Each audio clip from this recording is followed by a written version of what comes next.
We have created an interactive water pump system. Our project controls the number of pumps running as well as their speed based on hand gestures that are read by the leap motion and commands that are then sent to the Arduino.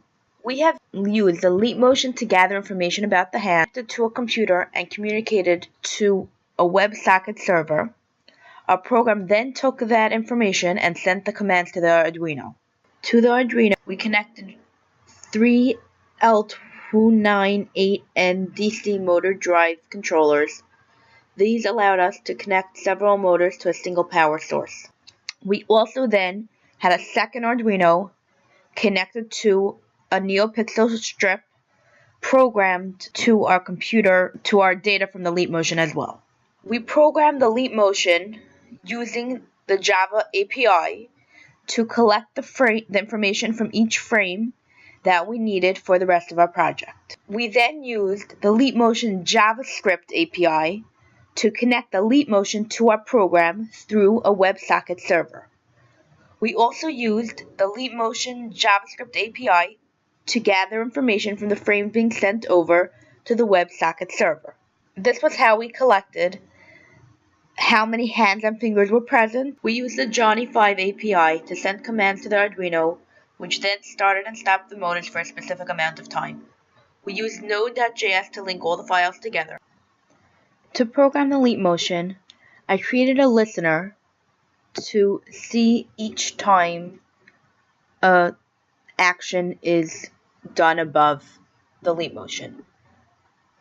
I then created an onFrame method which for each time the leap motion program ran, it gathered the frame information based on how many hands were in the frame, if it was a left or a right, and how many fingers.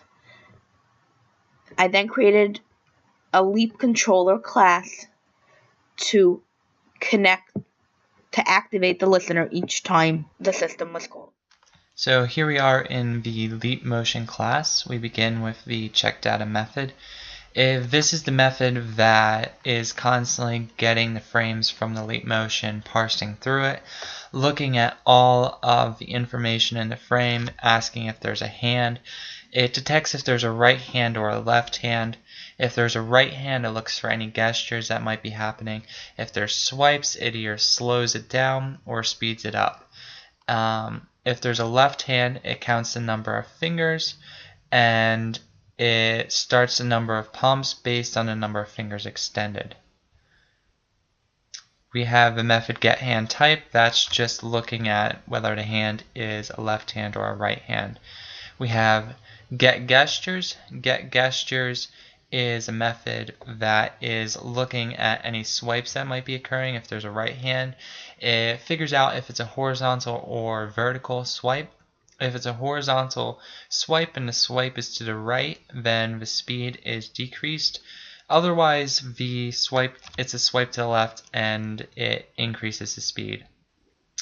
So then we have the motors class, and we have the runMotorA method. The runMotorA method is the first method that is called when a new pattern for the pumps is started. So this is the method that gets the whole pattern going. It starts a number of pumps based on the number of fingers extended as well as the count, how many times this pattern has already been run. Once we start those pumps, they continue to run until the wait method finishes with the specified amount of time, and we shut all the pumps off. Then we call runMotorB. runMotorB works in the same exact way as runMotorA. It simply starts the number of pumps that we tell it to based on the number of fingers extended as well as how many times the pattern has been going. The 6, they define the pin, first of all, this one, just what pin you're using, and in the first line of code right here, it tells you how many LEDs you're using, and what type of LED you're using, and everything else is right here. We have different methods right here. we started from the looping red, green, and blue loop, and then goes down to white, red, blue. Some of the rainbow effect, theater chase, and stuff like that. The Boyd color wipe is another for loop we are using to give a little bit more color effect. Boyd rainbow, there's different color of rainbow going around the 30 LED strips. And we have theater chase. Theater chase is the rainbow effect, but going around the loops after every third pixel is on and going around the loop. And theater chase rainbow is combining both theater chase and rainbow all combined together, and it stops every time. It stops and goes around the different looping, goes back to the first one. So that's what we have here to go between the different loops and everything like that. I enjoyed programming with the NeoPixel. The library helped a little bit. My main intention